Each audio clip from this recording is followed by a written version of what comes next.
இது வந்து 3rd of பிரம்ம முகூர்த்த பூஜை. ஆக்சுவலாக 3 டேஸாக பூஜை பண்ணும்போதெல்லாம் நான் வந்து எப்போவுமே எழுந்துக்கிறத விட கொஞ்சம் லேட்டாக தான் எழுந்தேன். ஆனால் கொஞ்சம் எக்ஸ்ட்ரா வேலையும் பண்ணி டைமுக்குள்ளே வந்து பூஜையும் கம்ப்ளீட் செஞ்சு முடிச்சுட்டேன். உண்மையை சொல்லணும்னா பிரம்ம முகூர்த்த பூஜை ஸ்டார்ட் பண்ணதுக்கு அப்புறம் தான் வாழ்க்கையில் எல்லாம் கிடைச்ச மாதிரியான ஃபீல் எனக்கு கிடைக்க ஆரம்பித்தது. ஒரு விஷயத்தை செய்யலாமா வேண்டாமான்னு யோசிச்சுட்டு இருக்கிறத விட்டுட்டு அதை செஞ்சு பார்த்தா கண்டிப்பாக அதுக்கான பாசிட்டிவான ஃபீல் பண்ண முடியும்.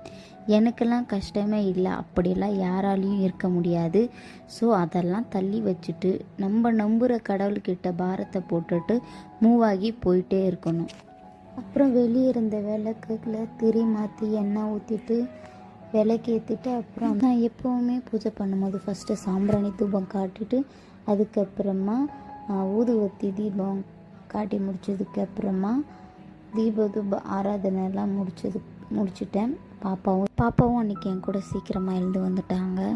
சரி உக்காந்து வேடிக்கை தான் பார்க்குறான்னு பார்த்தா எனக்கு வந்து அந்த வீடியோ அவங்க தான் எடுத்து கொடுத்துட்ருக்காங்க. அங்கேருந்து என்னை பார்த்து வேற பிடிச்சிட்டே சிரிச்சிட்டே இருக்காங்க. அப்புறம் நானும் இந்த பூஜையை முடிச்சிட்டேன். நான் நல்லபடியாக இந்த 3வது நாள் பூஜையும் நான் செஞ்சு முடிச்சிட்டேன்.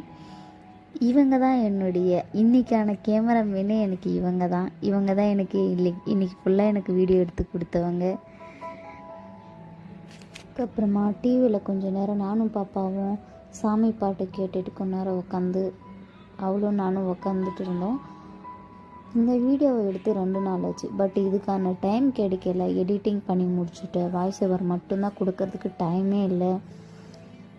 ஓகே, இந்த ஷார்ட்ஸ் முடிய போகுது. நெக்ஸ்ட் ஷார்ட்ஸில் பார்க்கலாம். பாய்.